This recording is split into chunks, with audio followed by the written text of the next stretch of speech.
ಕಾಂಗ್ರೆಸ್ ಪಾಳ್ಯದಲ್ಲಿ ಭುಗಿಲೆದ್ದಿದೆ ಬಂಡಾಯ. 20ಕ್ಕೂ ಅಧಿಕ ಶಾಸಕರಿಂದ ಬಂಡಾಯದ ರಣಕಹಳೆಯನ್ನ ಮೊಳಗಿಸಲಾಗ್ತಾ ಇದೆ.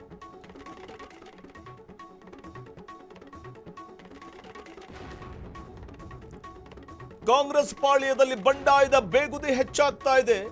ಡಿಕೆ ಶಿವಕುಮಾರ್ ಮಾತಿಗೂ ಡೋಂಟ್ ಕೇರ್ ಅಂತ ಇದ್ದಾರೆ ಶಾಸಕರು. ಬಹಿರಂಗವಾಗಿಯೇ ಮುಖ್ಯಮಂತ್ರಿ ವಿರುದ್ಧವೇ ನಾಯಕರು ಕಿಡಿಕಾರ್ತಾ ಇದ್ದಾರೆ.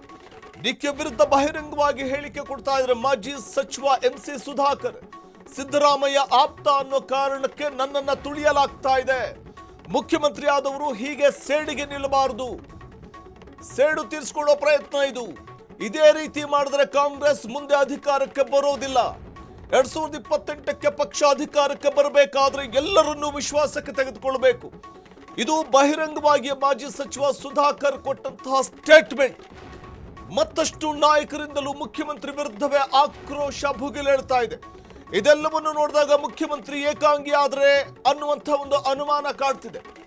ಕಾಂಗ್ರೆಸ್ ಪಾಳ್ಯದಲ್ಲಿ ಬಂಡಾಯದ ಬೇಗುದಿ ಭುಗಿಲೇಳ್ತಾ ಇದೆ. 20ಕ್ಕೂ ಅಧಿಕ ಶಾಸಕರಿಂದ ಬಂಡಾಯದ ರಣಕಹಳೆಯನ್ನ ಮೊಳಗಿಸಲಾಗಿದೆ.